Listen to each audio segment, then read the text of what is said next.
Assalamualaikum warahmatullahi wabarakatuh. Selamat malam semuanya teman-teman. Selamat datang kembali di channel kesayangan kita, channel Ilo Ekstrim. Dan dimanapun teman-teman berada, semoga teman-teman selalu dalam keadaan sehat walafiat tanpa kekurangan satu apapun. Amin amin ya rabbal alamin. Pada kesempatan yang baik ini kami akan membawakan satu kisah dari Ibu Neneng Dewi NS. Wah, ini banyak yang request ya, ada kangen sama kisah dari Bu Neneng. Dan malam ini kita akhirnya membawakan kisah dari Bu Neneng. Tapi sebelum kita masuk ke dalam kisahnya, kami ingin mengucapkan terima kasih kepada seluruh teman-teman yang sudah selalu setia mendukung channel kami, yang sudah selalu hadir di setiap harinya. Karena kehadiran teman-teman lah kami selalu bersemangat berkarya di setiap harinya. Yuk, gak pakai lama-lama lagi deh ya, gak pakai berbasa-basi lagi, langsung aja kita masuk ke dalam kisahnya. Mode horor. Pesugihan Ratu Ular di Tanah Pasundan.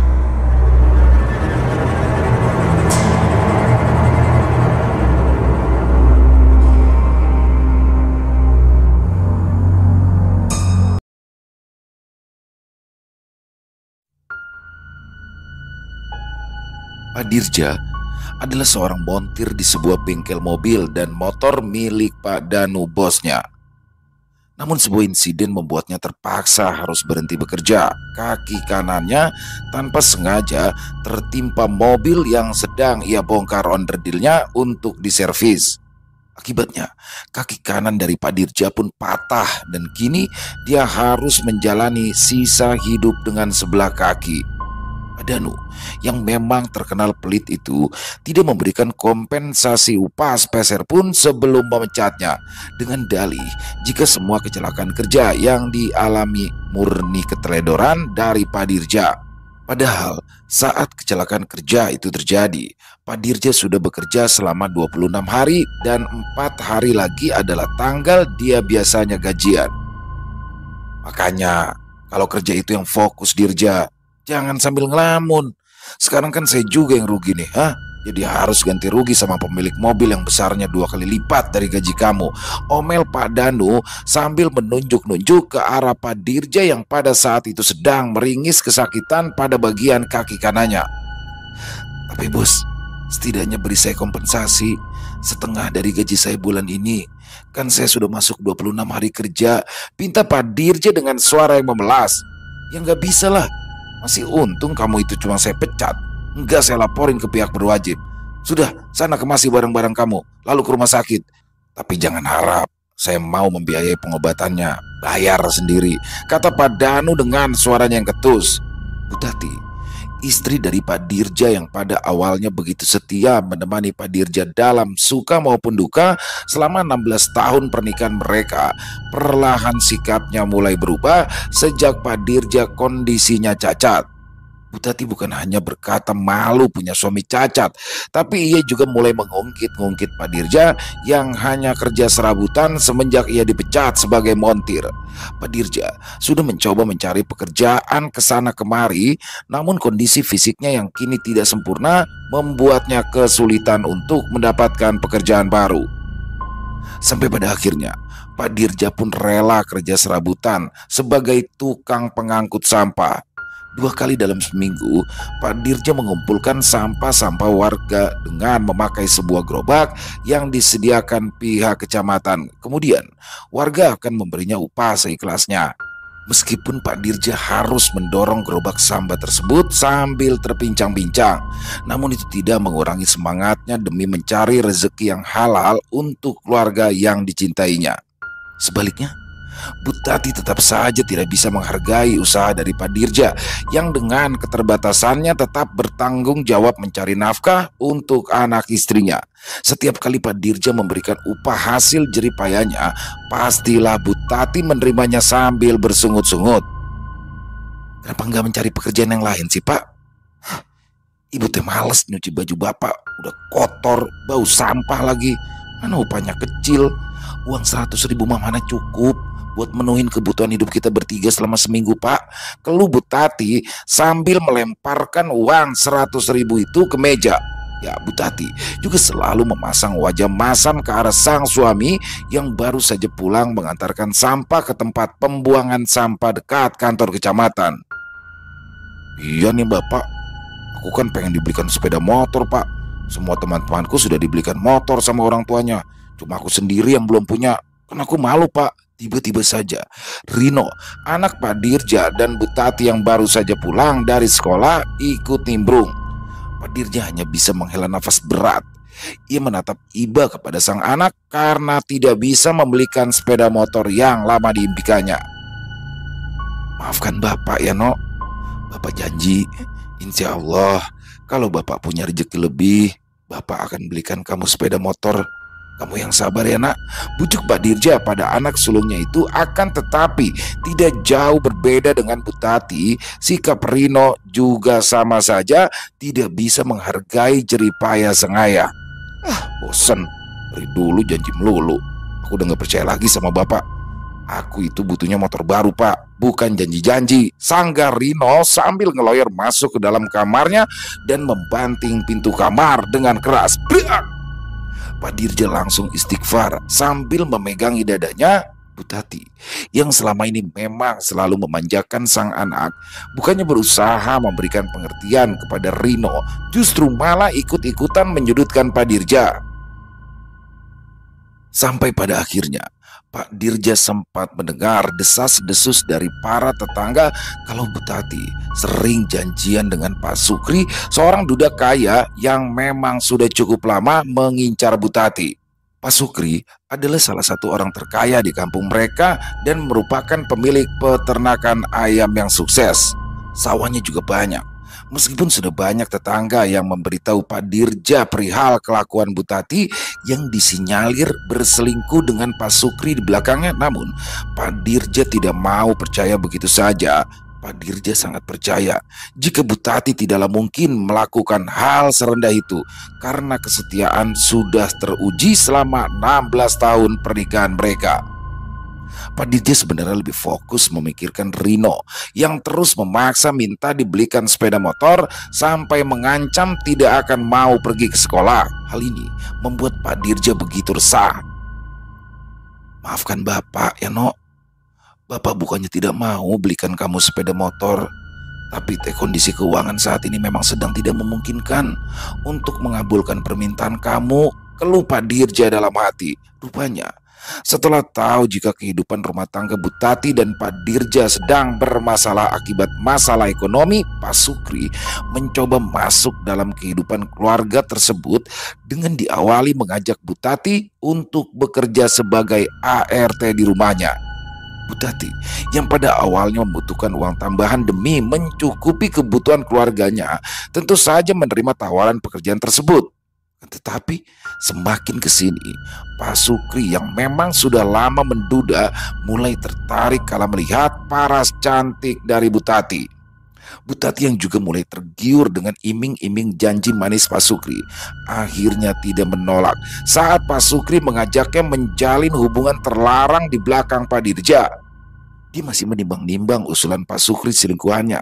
Sampai akhirnya Bu Tati pun mantap untuk segera minta cerai kepada Pak Dirja. Sepulang dari rumah Pak Sukri, Bu Tati pun langsung menyatakan keinginannya untuk berpisah dari Pak Dirja. Bapak salah apa Bu? Kalau memang Ibu kecewa karena Bapak sekarang upahnya tidak sebesar dulu, Bapak janji Bapak akan mencari pekerjaan lagi yang upahnya jauh lebih besar Bu.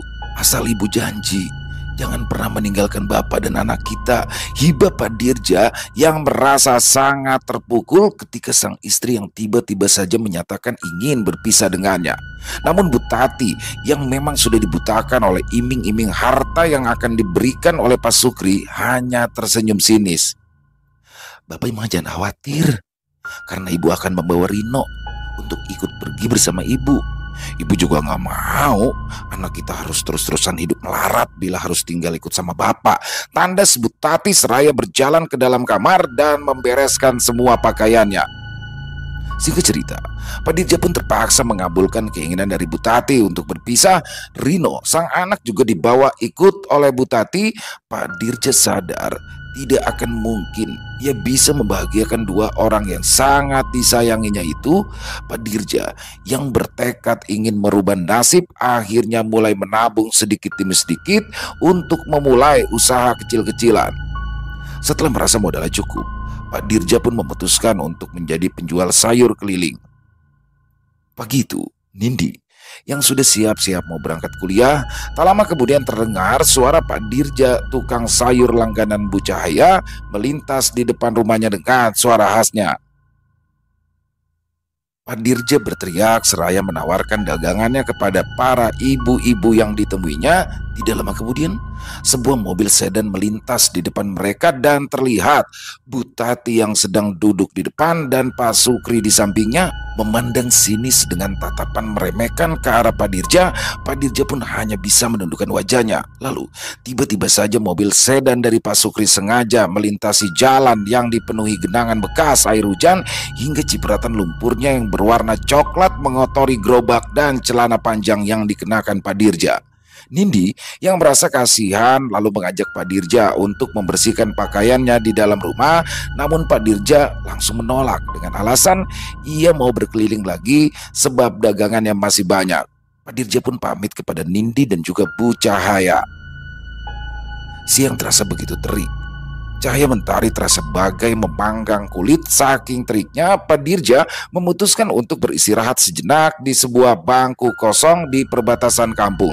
Di sana masih terdapat banyak pepohonan tinggi yang rindang dan berjejer rapi menambah kesejukan suasana. Angin sepoi-sepoinya malah bikin ngantuk. Mendingan saya ngaso dulu.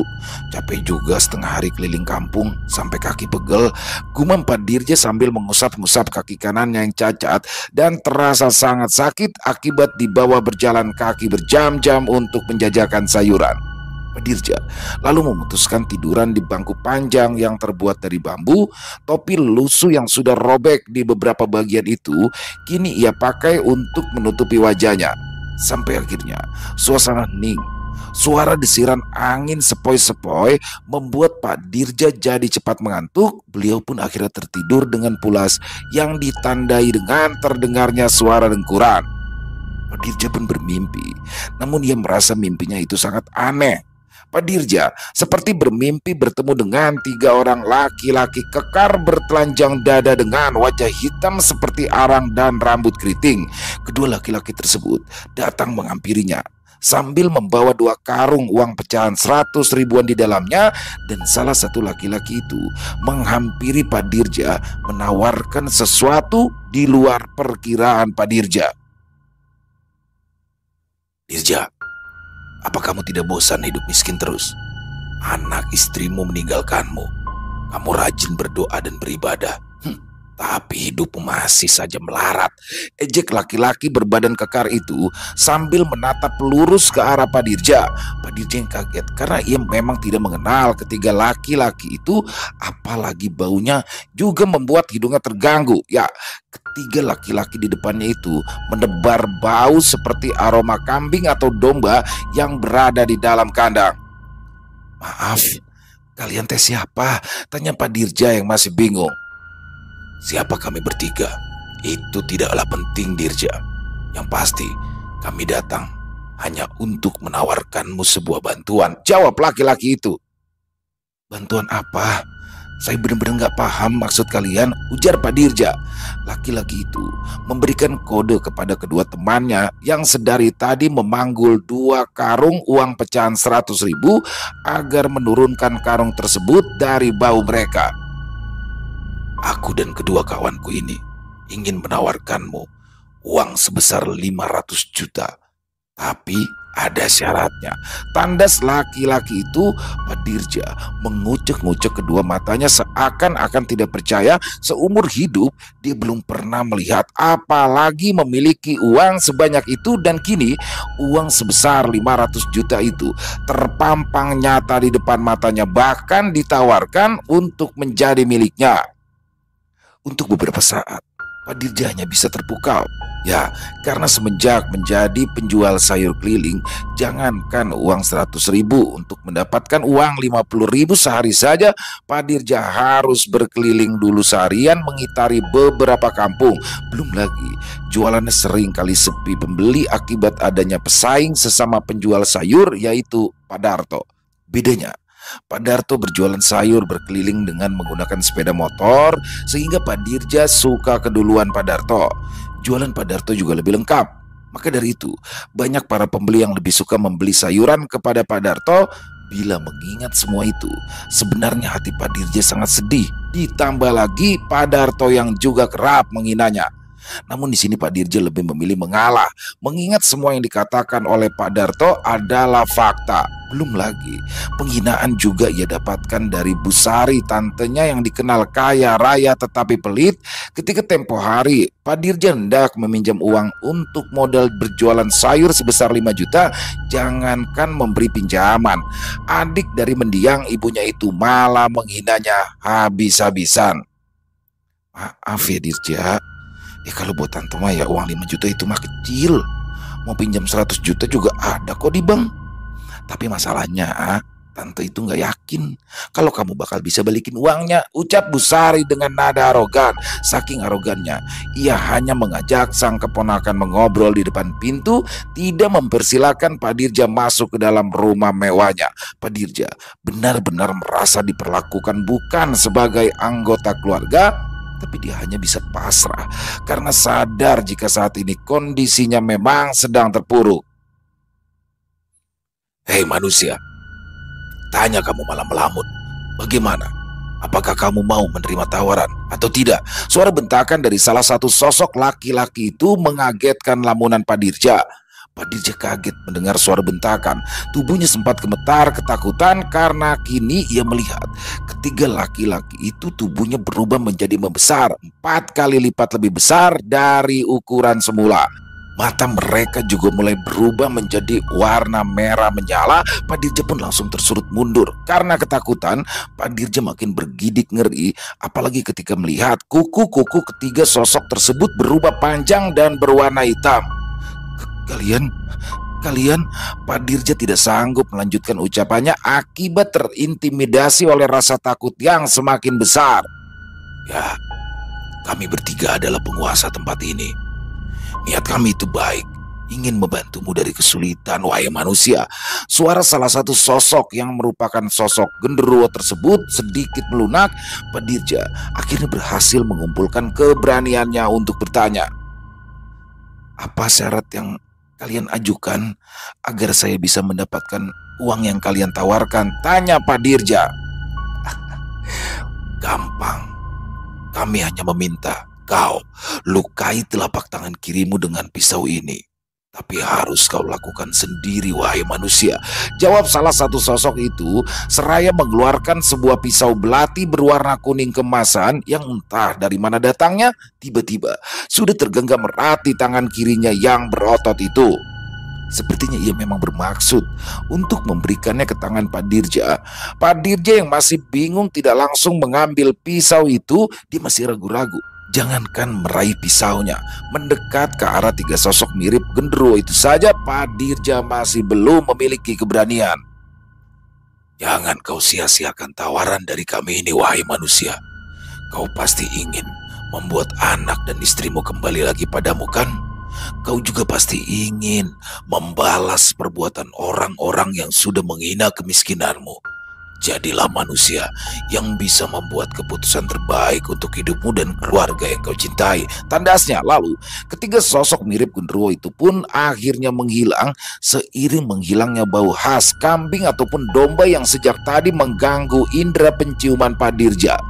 Ketiga sosok tersebut awalnya berubah menjadi 3 asap tebal berwarna hitam, lalu makin lama makin menipis, kemudian terbang membumbung tinggi ke arah atas, benar-benar hilang diterbangkan angin. Pak Dirja sontak terbangun dari tidur siangnya. Ia lalu celingukan ke kiri dan ke kanan seolah seperti mencari sesuatu, tapi suasana sepi sama seperti sebelumnya. Tidak ada seorang pun yang berada di tempat itu selain dirinya. Rupanya tadi hanya mimpi, katanya lega. Sampai akhirnya Pak Dirja tersentak kaget ketika di tangan kanannya tiba-tiba sudah tergenggam sebuah pisau belati berwarna kuning kemasan. Pak Dirja mencoba mengingat-ingat. Ini teh pisau belati yang tadi digenggam sama sosok laki-laki yang tadi mendatangiku.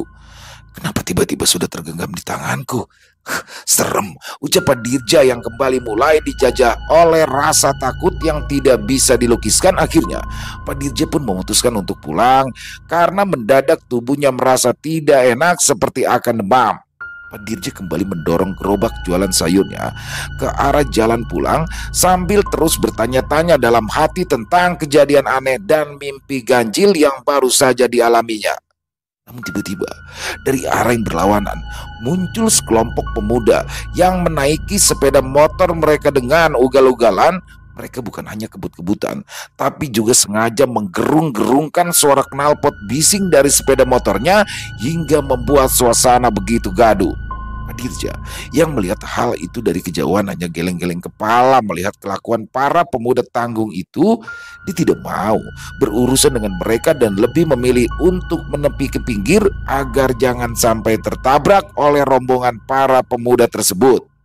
Namun salah satu dari pemuda itu malah sengaja mencari gara-gara dengan membawa laju sepeda motornya agak mepet ke arah gerobak sayur Pak Dirja dan dengan sengaja menabraknya hingga gerobak jualan Pak Dirja jatuh.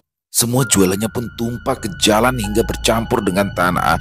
Pak Dirja sendiri ikut jatuh terjengkang ke pinggir pagar kebun milik warga. Astagfirullah, kurang ajar sekali kalian, tutup Pak Dirja sambil menahan rasa sakit di bagian pinggangnya akibat tadi sempat terkena ujung pagar yang terbuat dari bambu.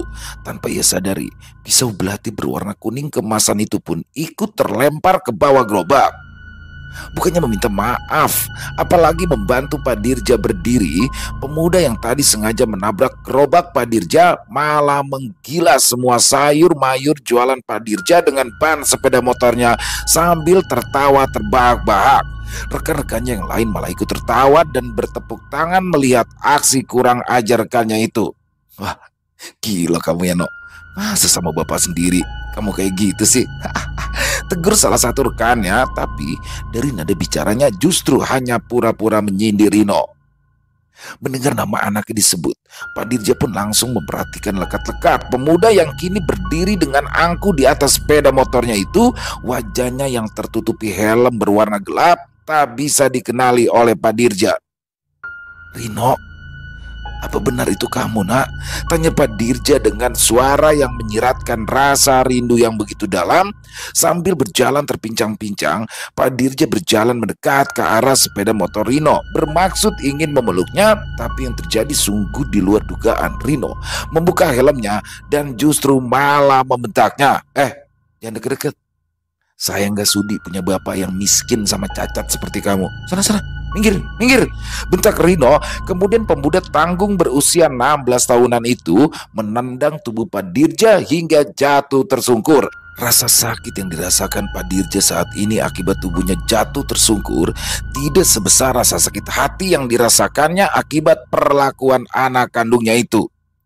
Rino, tega sekali kamu sama bapak, Nak, kata Pak Dirja dengan suara tertahan menahan tangis dan rasa sakit yang kini mendera tubuhnya. Bodoh amat, lebih baik aku mati daripada punya bapak miskin dan cacat seperti bapak. Sekarang bapak aku itu adalah Pak Sukri yang kaya raya dan duitnya banyak. Najis banget punya bapak kayak begini.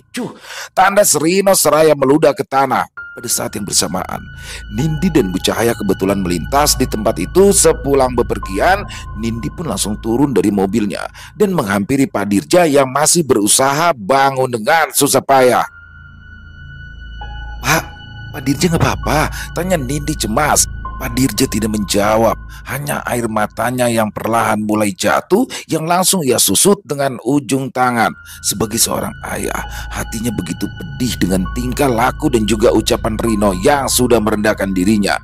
Bu Cahaya menyusul Nindi dan langsung berucap istighfar dan spontan membantu Pak Dirja untuk berdiri. Nindi sendiri yang sempat geram melihat aksi dari Rino yang sangat kurang ajar terhadap ayah kandungnya itu pun langsung menegur Rino dan juga kawan-kawannya. Kamu itu baru punya motor aja udah sosokan. mencelakai bapak kandungmu sendiri. Cepet minta maaf. Cepet minta maaf sama Bapak Dirja, bentak Nindi yang memang punya karakter tomboy dan tidak punya rasa takut terhadap siapapun. Jangan ikut campur lah teh. Ini bukan urusan teh Nindi, saut Rino sambil memasang wajah menantang. Tentu saja hal ini membuat Nindi semakin geram. Ini akan jadi urusan teteh, karena kamu sudah berani menghancurkan dagangan Pak Dirja, tukang sayur langganan teteh. Ngerti? Buruan minta maaf, ulang Nindi seraya menatap galak kepada Rino. Kedua tangannya berkacak pinggang, pertanda Nindi memang sengaja menantang. Hajar aja no. Masa kalah sama cewek krempeng kayak gitu. Tiba-tiba suara seorang rekan Rino malah menghasut Rino untuk melawan Nindi. Rekan-rekan Rino yang lain langsung tertawa mengejek. Rino yang baru memasuki usia labil dan masih lebih banyak terpengaruh oleh teman-temannya, tentu saja lebih mendengarkan ucapan temannya daripada menuruti perintah dari Nindi. Rino memang tidak banyak tahu tentang Nindi karena memang mereka berdua berbeda kampung, ditambah lagi Nindi usianya 4 tahun di atas Rino. Apa? Aku harus minta maaf sama laki-laki pincang yang miskin ini? Yang bener aja teh, jawab Rino dengan nada mengejek. Lalu Rino malah bersiap-siap hendak kabur, tapi Nindi yang sudah bisa membaca arah gerakan Rino spontan mengeluarkan jurus karate yang dikuasainya. Dalam satu kali lompatan, Nindi berhasil menendang motor Rino dengan kaki kirinya hingga ia terjatuh terjengkang tertimpa motornya sendiri. Rino terlihat geram dan merasa malu diperlakukan seperti itu oleh Nindi. Susah payah ia langsung bangkit kemudian berbalik menyerang Nindi dengan maksud ingin memukul ke arah kepala Nindi. Lagi-lagi dengan gesitnya Nindi mengelak hingga pukulan Rino hanya mengenai angin. Rino makin marah karena tak berhasil menyerang Nindi. Ia pun nekat mengeluarkan sebilah pisau lipat dari balik jaketnya dan hendak diarahkan ke arah perut Nindi. Tapi sebelum pisau itu menggores perut Nindi, gadis indigo yang tomboy itu pun sudah terlebih dahulu berhasil menangkap tangan kiri Rino lalu memitingnya. Akibatnya justru Rino yang berteriak kesakitan hingga memohon ampun. Tangan kirinya yang terasa sangat ngilu dipiting oleh Nindi yang memakai jurus karate andalannya. Ampun teh Nindi, lepasin teh, rang Rino sambil meringis kesakitan karena Nindi yang masih terus mengunci tangan kirinya. Kamu minta maaf dulu sama Pak Dirja, baru teteh bakal lepasin. Kalau enggak, bakalan teteh patahin tangan kiri kamu ini. Mau? Bentak Nindi seraya makin mengencangkan kunciannya hingga Rino kembali meringis kesakitan. Ampun teh, enggak teh, jangan patahin tangan aku teh, hiba Rino. Cepat minta maaf. Kembali Nindi membentak Rino diiringi ancaman yang membuat nyali Rino ciut. Rino dengan terpaksa akhirnya meminta maaf. Maafin Rino ya Pak, ucapnya singkat. Pak Dirja hanya terdiam, hatinya masih terlalu sakit atas semua perlakuan sang anak hari ini. Nindi lalu melepaskan kuncian dari tangan kiri Rino. Ia memandang galak kepada rekan-rekan Rino yang masih melongo melihat kejadian barusan. Ayo, siapa lagi yang mau maju? Sini, biar teteh patahin sekalian tangan sama kakinya, ancam Nindi yang langsung memasang kuda-kuda sambil mengarahkan pandangannya ke arah rekan-rekan Rino. Mereka semua pun ketakutan karena tidak mau mengalami nasib seperti Rino dan langsung kabur tancap gas dengan sepeda motornya masing-masing. Rino dengan wajah kesal pun ikut kabur tancap gas mengikuti teman-temannya yang sudah terlebih dahulu kabur. Nindi dan Bu Cahaya lalu membantu Pak Dirja membereskan semua barang dagangan yang jatuh berantakan. Pak Dirja sedari tadi tidak banyak berbicara, meskipun Nindi dan juga Bu Cahaya dari tadi mencoba untuk menghiburnya. Bahkan saat Nindi membantu mendorong gerobak sayur, Pak Dirja hanya diam saja. Sampai akhirnya Nindi tanpa sengaja melihat ada sebilah pisau berwarna kuning kemasan yang tergeletak di bawah gerobak Pak Dirja. Nindi tanpa berpikir panjang langsung memungut pisau tersebut. Ini pisau siapa? Apa mungkin pisaunya Pak Dirja ya? Ya udah, aku amanin dulu, takut Pak Dirja ntar nyariin, pikir Nindi. Namun baru saja tangan Nindi memegang pisau berwarna kuning keemasan tersebut, ia langsung berteriak kepanasan hingga spontan melepaskan pisau tersebut dari tangannya. Panas, Kik Nindi, Pak Dirja sudah lebih dulu pulang naik mobil dengan Bu Cahaya hingga Nindi saat itu hanya seorang diri di tempat itu karena ia membantu mendorong gerobak Pak Dirja ke rumahnya. Nindi kaget kalau melihat telapak tangan kirinya melepuh seolah seperti habis memegang benda panas. Tidak lama kemudian, suasana di tempat itu berubah menjadi gelap. Padahal awalnya masih terang benderang karena baru jam 2 siang. Nindi bingung, ia celingukan menatap sekeliling. Kok langit jadi gelap gini ya? Perasaan tadi masih terang, gumam Nindi keheranan dan tak kenapa. Tiba-tiba saja perasaannya menjadi tidak enak. Belum hilang rasa terkejutnya mendadak muncul. 3 orang sosok tinggi besar bertelanjang dada dengan kulit hitam legam seperti arang. Ya, 3 sosok mirip genderuwo itu adalah 3 sosok yang tadi sempat mendatangi Pak Dirja. Ketiga sosok itu langsung mengurung Nindi dan bersiap-siap untuk menyerang gadis itu. Tentu saja Nindi makin bingung. Hei manusia, kembalikan pisau itu pada kami, kata salah satu dari ketiga sosok tersebut. Kalian siapa? Kenapa muka kalian hitam semua kayak pantat kuali gitu? Tanya Nindi keheranan masih dengan gaya bicara ceplas-ceplosnya. Kurang ajar kau manusia, berani-beraninya menghina kami, bentak sosok yang lain yang merasa tersinggung dengan ucapan Nindi barusan. Kan emang kalian bertiga itu hitam banget kayak pantat kuali. Kalau nggak percaya, coba aja ngaca. Tapi ngacanya jadi tempat gelap, jadi makin gak kelihatan atuh, seloroh Nindi. Namun meski bicaranya sambil bercanda, sebenarnya Nindi sedang memutar otak untuk bagaimana agar ia bisa kabur dari sana tanpa ketahuan mereka. Nindi sepertinya sudah bisa merasakan akan ada bahaya yang menimpanya. Ya ini Mas Ayu, tolongin Nindi dong. Nindi diganggu nih sama makhluk astral mirip pantat kuali. Mana mereka beraninya main keroyokan lagi, kata Nindi sebal dengan memakai bahasa telepatinya. Tepat ketika ketiga sosok itu hendak menyerang Nindi, tiba-tiba ketiganya langsung jatuh tersungkur saat terkena hantaman kaki jenjangnya ini Mas Ayu yang mendadak muncul membela Nindi. Jangan pernah kalian mengganggu gadis ini, atau aku musnahkan kalian, bentaknya ini Mas Ayu dengan jumawa. Tatapan matanya begitu tajam dan galak, seakan ingin memakan ketiga sosok yang ada di hadapannya. Ketiga sosok tadi sepertinya sedikit gentar kala melihatnya ini Mas Ayu dengan auranya yang luar biasa. Kalian berdua jangan ikut campur urusan ratu kami, bila tidak nanti kalian tahu sendiri akibatnya. Salah satu sosok yang biasanya menjadi juru bicara balik mengancam Nindi dan penjaganya. Kemudian dia dan kedua rekannya melemparkan sebuah benda bulat yang mirip granat.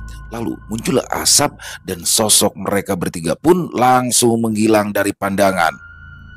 Cemen, tadi aja beraninya main keroyok, cibir Nindi. Dan tiba-tiba Nindi teringat akan pisau yang tadi sempat dipinta oleh ketiga sosok tersebut. Dia celingukan mencarinya. Kamu sedang nyari apa, Nin? Tanyanya ini Mas Ayu seraya menunjukkan sebuah pisau belati berwarna kuning kemasan yang sudah dipegang di tangan kirinya. Nindi melongo. Loh, kenapa kalau Nyai yang pegang tangan nggak kenapa-napa ya?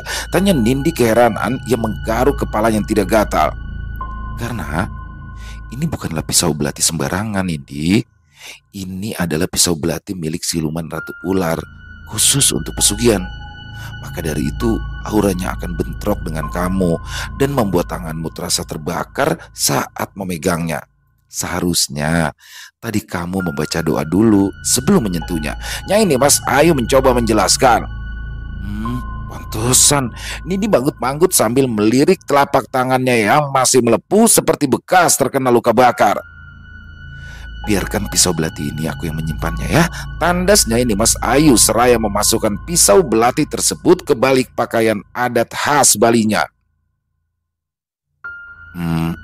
Tapi kenapa tadi pisau belati buat pesugihan itu ada di bawah gerobak sayur Pak Dirja ya?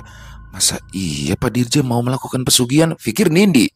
Tadinya Nindi ingin menanyakan hal itu kepadanya ini Mas Ayu, tapi tiba-tiba sosok penjaganya itu sudah menghilang. Untuk beberapa saat Nindi pun tercenung. Aneh, suasana yang tadi sempat gelap kini kembali berubah menjadi normal, terang benderang kembali seperti sebelumnya. Sementara itu, di rumah sederhana milik Pak Dirja, terlihat beliau masih diam termenung memikirkan nasib yang malang.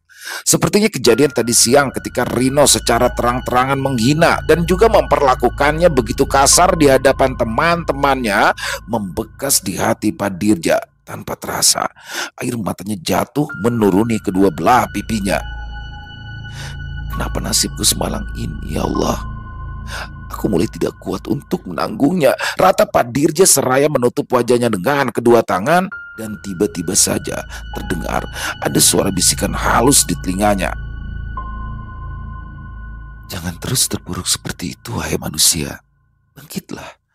Balas semua perbuatan orang-orang yang sudah menghinamu itu dengan harta yang akan aku berikan. Kata suara halus mirip suara seorang perempuan itu. Pak Dirja celingukan mencari ke arah datangnya suara, tapi ia tidak menemukan siapapun. Hanya ia sendiri. Bulu kuduknya spontan meremang. Siapa? Tanya Pak Dirja sambil bangkit dari tempat duduknya dan mulai beringsut mundur. Jangan takut, wahai manusia.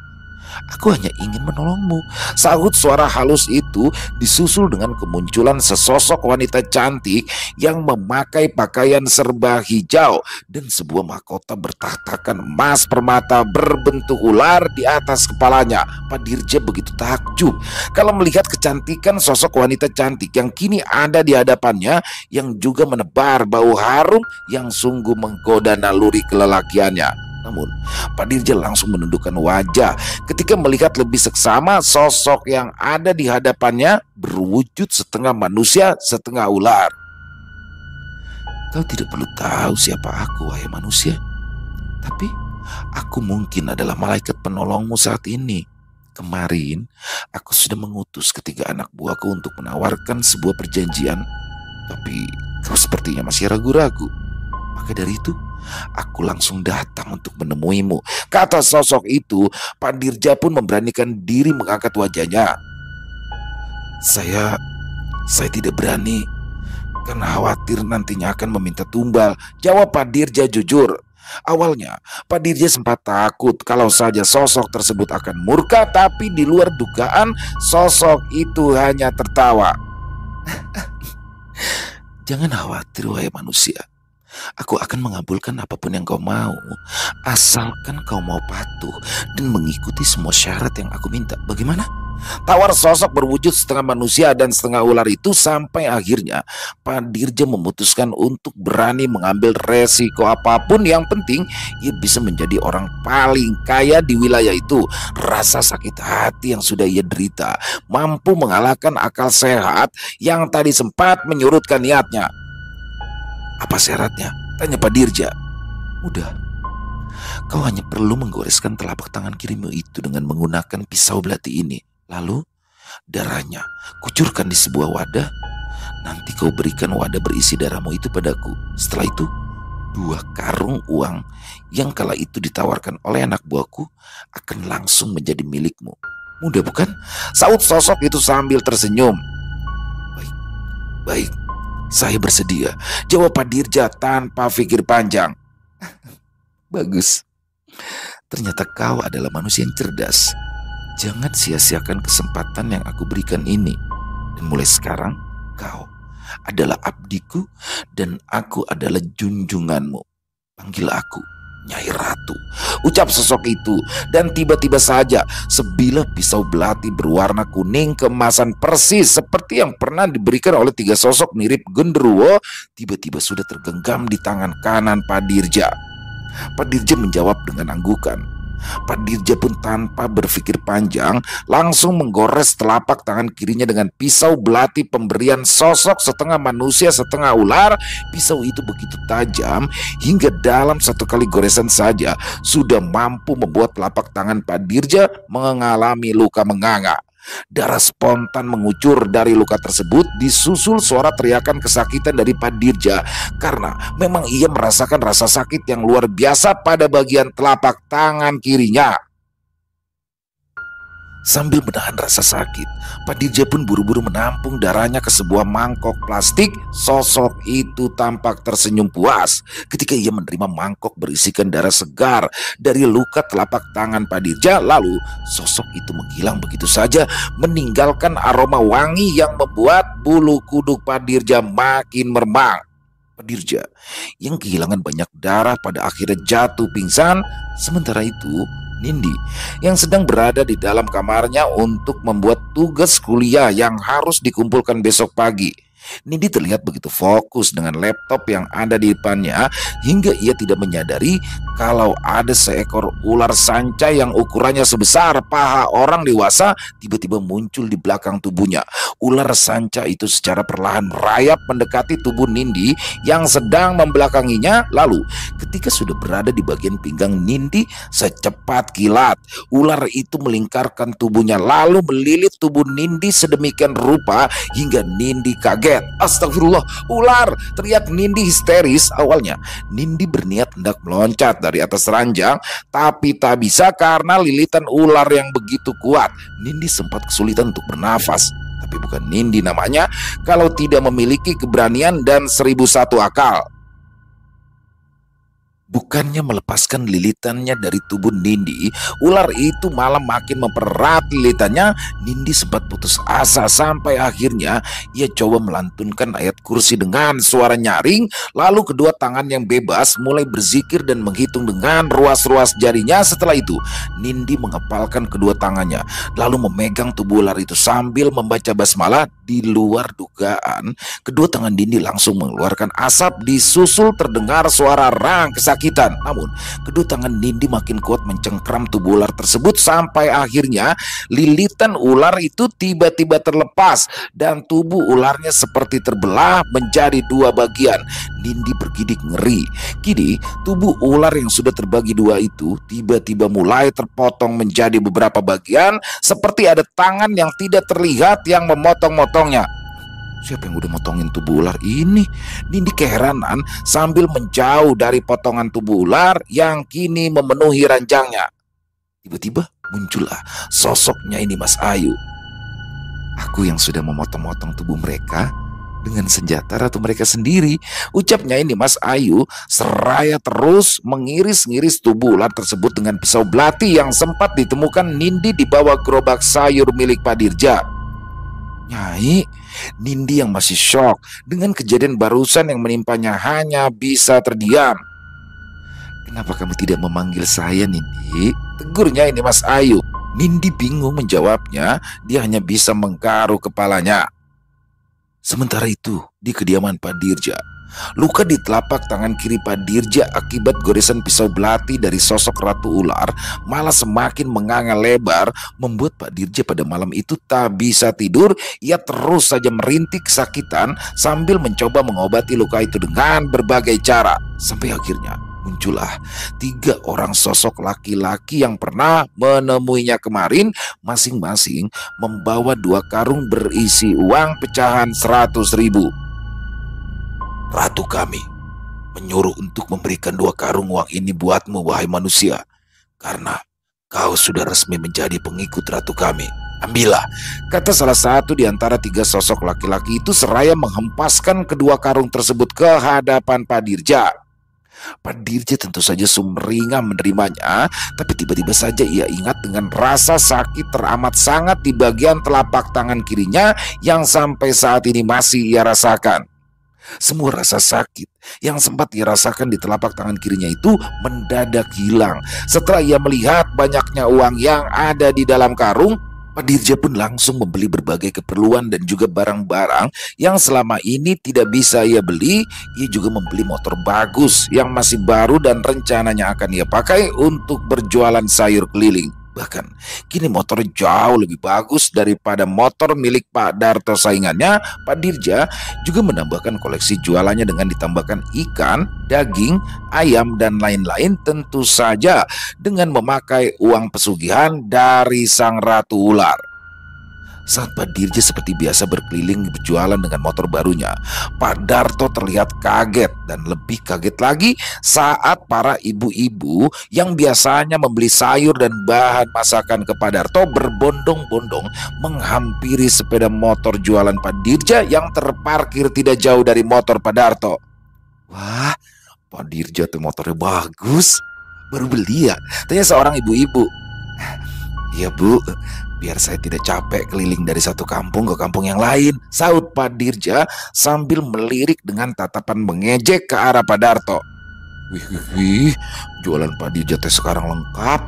Ada udang, abon, ada ikan juga, puji seorang ibu-ibu yang baru datang. Tentu saja, makin banyak ibu-ibu yang berbelanja ke Pak Dirja. Sebaliknya, tidak ada satupun yang menghampiri jualan dari Pak Darto. Pak Darto yang kesal langsung tancap gas meninggalkan tempat itu dengan tatapan marah. Awas kamu Dirja, aku akan balas perbuatanmu, sungut Pak Darto dalam hati. Pak Dirja tidak tahu kalau orang-orang yang selama ini pernah dan sering menghinanya satu persatu akan tewas dengan cara yang mengenaskan. Ya, sang ratu ular dan anak buahnya yang berupa aneka jenis ular mencari tumbal dengan mengorbankan mereka sebagai pengganti kekayaan yang sudah didapatkan oleh Pak Dirja. Diawali oleh Pak Darto yang pagi itu sedang dalam perjalanan menuju kampung tetangga. Pak Darto tiba-tiba dikagetkan oleh kehadiran seekor ular besar yang menghadangnya di jalan.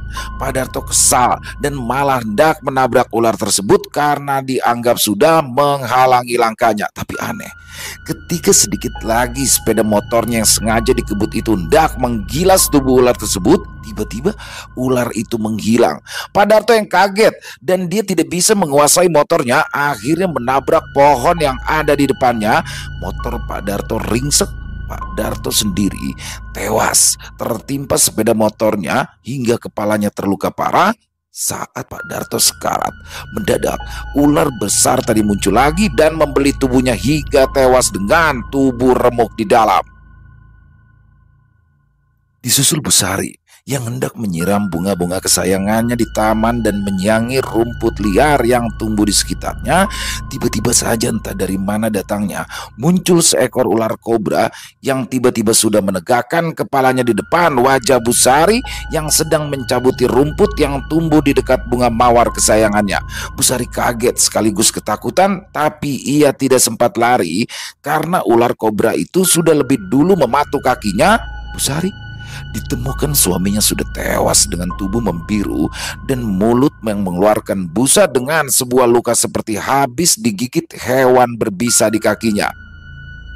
Berita tentang kematian Pak Darto dan Busari pada awalnya tidak terlalu mengagetkan warga, meskipun para pemandi jenazah kedua orang itu sama-sama mengaku menemukan luka bekas gigitan seperti bekas gigitan ular di kaki Busari dan juga remuknya tulang belulang di tubuh Pak Darto seperti bekas lilitan ular. Sampai akhirnya kematian tragis dari Pak Danulah yang mulai menimbulkan kecurigaan warga. Jangan-jangan ini semua berkaitan dengan seseorang yang sedang melaksanakan ritual pesugihan Dewi Ular. Ya, Pak Danu yang saat itu sedang berada di bengkel miliknya, tepatnya di bagian gudang. Tiba-tiba saja Pak Danu mendengar suara desisan di salah satu tumpukan karton berisi oli. Khawatir kalau ada ular yang bersarang di gudangnya, Pak Danu pun mencoba mengecek. Namun baru saja ia membuka satu tumpukan karton, mendadak muncul seekor ular welang berukuran sedang yang langsung mematuk berulang kali ke bagian tubuh Pak Danu. Pak Danu di sini sempat berteriak meminta tolong. Dan untunglah seorang karyawannya datang lalu membawa Pak Danu ke rumah sakit. Sayang, beliau meregang nyawa dalam perjalanan menuju rumah sakit. Dokter mendiagnosa kalau Pak Danu tewas akibat terkena bisa ular. Kematian dari Pak Danu pun akhirnya menjadi buah bibir karena ada kemiripan dengan tewasnya Busari dan Pak Darto. Bukan hanya menimbulkan kecurigaan warga, tapi juga Nindi dan Bu Cahaya.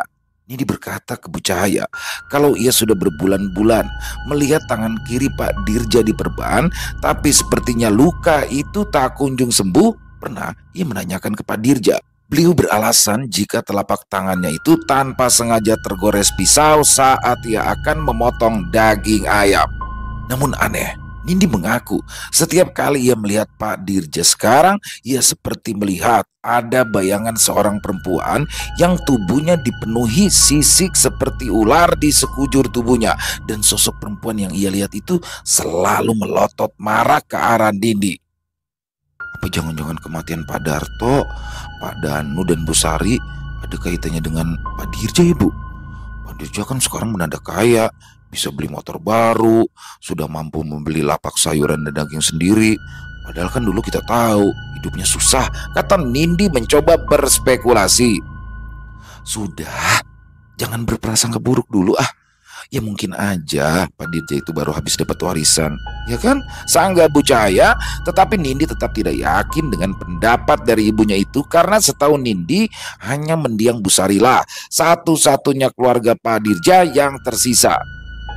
Pak Dirja yang makin terlena oleh banyaknya harta yang didapatnya, seolah tidak peduli dengan kuncingan warga yang mulai mengarahkan kecurigaan padanya. Dia bahkan tidak peduli meskipun tahu 3 orang yang sudah sering menghinanya itu kini menjadi tumbal persembahan untuk sang ratu ular.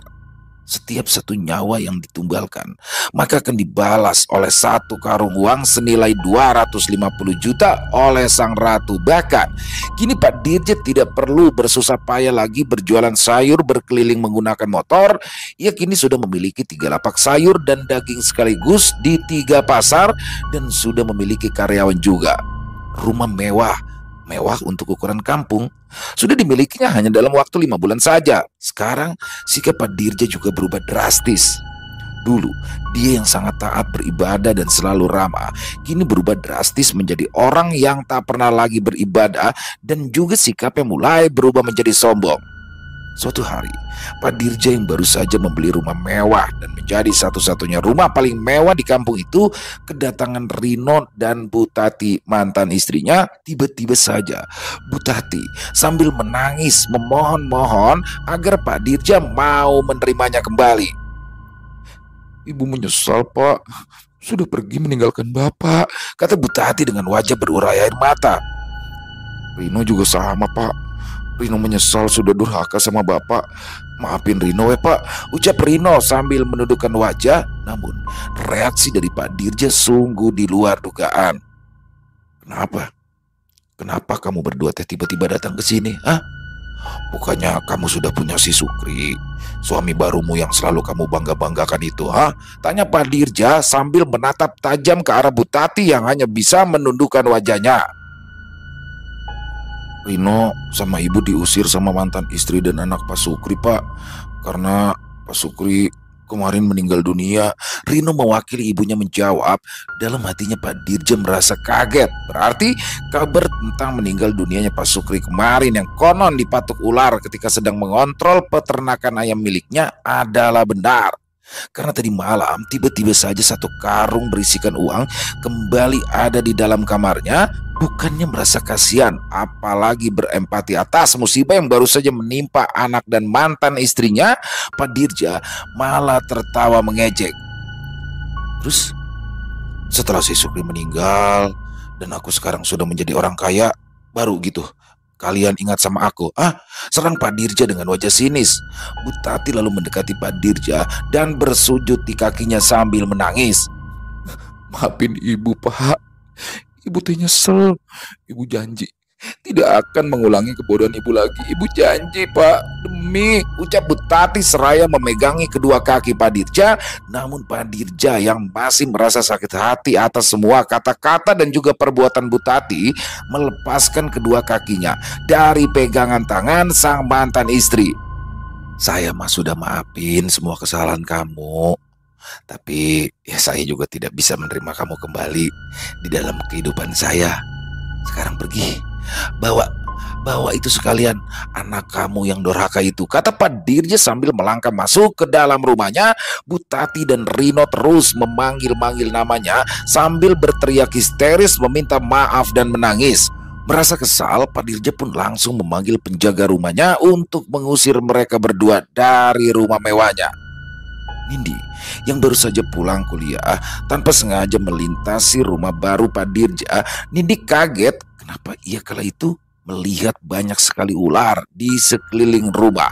Ular-ular beraneka macam itu memandang marah ke arah Nindi dan spontan menyerangnya secara serentak. Khawatir takut terjadi apa-apa dengan Pak Dirja, Nindi memutuskan mampir ke rumahnya untuk memberitahu beliau jika di sekeliling rumahnya banyak terdapat ular.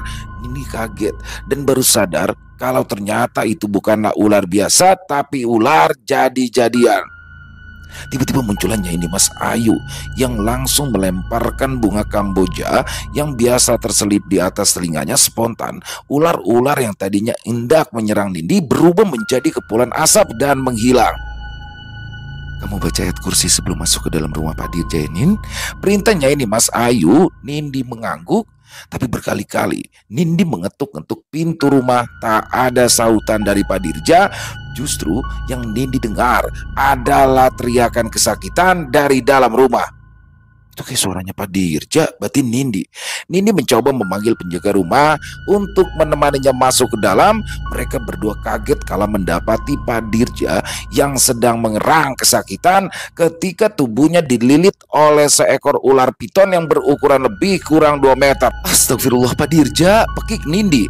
Nindi lalu mengajak sang penjaga rumah untuk membebaskan Pak Dirja dari lilitan ular tersebut. Tapi lilitan ular itu begitu kuat hingga Pak Dirja terlihat mulai kesulitan untuk bernafas. Nindi dengan dibantu sang security rumah pun tidak putus asa. Sekuat tenaga ia mencoba membebaskan tubuh Pak Dirja.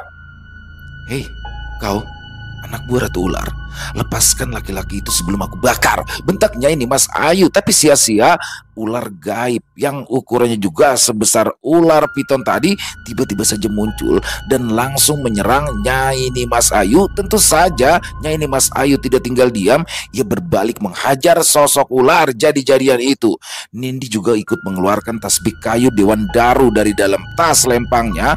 Ia lalu memukul-mukulkan ke badan ular itu. Tubuh ular itu tampak menggeliat kesakitan hingga akhirnya lilitannya terlepas dari tubuh Pak Dirja.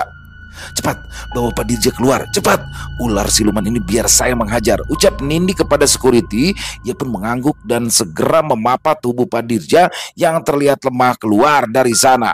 Nindi dengan gesitnya memukul-mukulkan tasbih kayu Dewan Daru senjata andalannya sambil terus membacakan surat-surat dalam Al-Quran. Begitu juga dengan Nyai Nimas Ayu yang sudah berhasil memotong kepala ular itu memakai pisau belati milik sang Ratu Ular yang masih ia simpan. Lalu ia melemparkan pisau belati itu ke arah Nindi.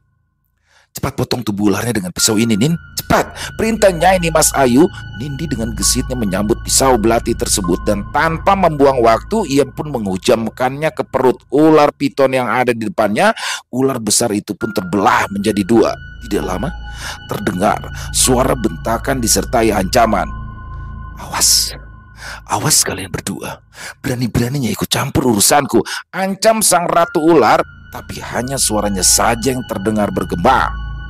Tiba-tiba dari arah lantai bawah terdengar suara gemuruh hingga membuat tubuh Nindi menjadi oleng. Rupanya rumah mewah milik Pak Dirja itu akan runtuh karena masa perjanjian dengan sang Ratu Ular sudah berakhir. Nyai Nimas Ayu lalu menyuruh Nindi segera keluar dari situ untuk menyelamatkan diri. Dan benar saja, sesaat setelah Nindi keluar bersama security dan Pak Dirja yang masih dalam kondisi sangat lemah, rumah Pak Dirja itu tiba-tiba runtuh hanya dalam sekejap mata. Pak Dirja pun hanya bisa menangis. Kini ia benar-benar tidak punya apa-apa. Telapak tangan kirinya tidak henti-hentinya mengeluarkan darah hingga membuatnya terus berteriak kesakitan. Pak Dirja pun pada akhirnya terpaksa dirawat. Di luar dugaan, Bu Tati dan juga Rino datang untuk menemaninya. Hati Pak Dirja pun merasa terenyuh. Maafkan Bapak ya Bu, Rino, karena sudah sempat jahat sama kalian berdua, kata Pak Dirja sambil menangis. Tidak apa-apa Pak, Ibu sama Rino juga banyak salah sama Bapak. Ibu teh bersyukur kita bisa berkumpul kembali Pak, saut Bu Tati dengan tulus. Lalu mereka bertiga pun berpelukan erat sambil menangis haru. Mereka tidak menyadari kalau ada seekor ular ulang yang tiba-tiba saja merayap dari bawah ranjang tempat Pak Dirja dirawat. Selesai. Wow, luar biasa kisah dari Bu Neneng. Dan ini ternyata adalah salah satu ini dari Nindi ya, tokoh yang teman-teman sudah kangen juga ya. Saya juga kangen nih dengan sosok daripada 3 serangkai yang biasanya ada Miftah, Selin, nama Nindi, dan sekarang Nindi yang dibahas. Yang mana Nindi ini adalah sosok cewek tomboy ya, yang punya pendamping yaitu Nyai Nimas Ayu. Jadi luar biasa sekali. Pada kesempatan kali ini Nindi muncul Dan ini adalah kisah tentang keluarga Pak Dirja ya, yang ditimpa masalah, ditinggal istri, di anak yang durhaka, sampai akhirnya dia tergoda untuk menjadi kaya dengan secara instan untuk membalaskan semua sakit hatinya. Sebenarnya sih ini keren juga ya, dia udah kaya, musuh-musuhnya dibasmi semua, tapi ya keren dalam hal sementara aja, karena sekali lagi pesugihan tidak akan pernah membawa hal baik. Seandainya ada kekayaan dan lain-lain itu hanya sementara ya, pada akhirnya ya kelar. Dan endingnya juga keren di sini nih, bikin penasaran ya Bu Neneng ya. Tapi ya memang saya suka sih model-model ending seperti ini, yang ketika bahagia tapi ternyata di bawahnya masih ada ular-ular. Wah, luar biasa sekali. Ya sebenarnya berat untuk siapapun seorang laki-laki menerima seorang istri yang sudah berkhianat, tapi di endingnya ya pada akhirnya nerima, dan setelah kekayaan yang musnah itu juga luar biasa sekali untuk Bu Neneng. Ditunggu lagi kisah-kisah selanjutnya, dan semoga teman-teman semua terhibur ya dengan kisah barusan. Dan silakan buat yang punya komentar lain, yang punya pendapat lain, ataupun hanya sekedar saling menyapa, silakan bisa menuliskannya di kolom komentar. Insya Allah kami akan membalasnya satu persatu. Dan buat teman-teman yang suka dengan video barusan, silakan bisa diklik tombol like ya, tombol jempolnya. Boleh juga dong di-share linknya ke teman-teman yang lain agar juga merasa ikut terhibur. Buat yang baru bergabung atau yang sudah lama bergabung tapi lupa belum klik tombol merah subscribe-nya, yuk diklik tombol merah subscribe-nya, jangan lupa lonceng notifikasinya dinyalakan, agar teman-teman selalu mendapatkan notifikasi dari konten-konten yang akan kami upload selanjutnya. Untuk channel ILO Extreme kami upload di setiap harinya ya, setiap jam 7 malam waktu Indonesia bagian Barat. Dan buat teman-teman yang mungkin punya kisah horor misteri yang diangkat dari kisah nyata, silakan bisa mengirimkannya ke nomor telepon kami yang ada di bawah sini, apabila mungkin berkenan ya untuk dibawakan. Dan buat yang sudah mengirimkan kisah, kami ucapkan terima kasih. Di akhir kata, saya Ila mengucapkan permohonan maaf apabila mungkin dalam pembawaan kisahnya ada kata-kata saya yang salah, ataupun ada kata-kata saya mungkin yang kurang berkenan. Saya mohon dibukakan pintu maaf yang seluas-luasnya. Sampai berjumpa lagi di konten-konten kami selanjutnya yang pasti tidak kalah ngerinya, yang pasti tidak kalah seramnya. Masih bersama saya Ilo di channel ILO Extreme. Salam sehat, sukses selalu untuk kita semua. Jangan lupa bahagia, tapi jangan pernah pura-pura bahagia. Wassalamualaikum warahmatullahi wabarakatuh.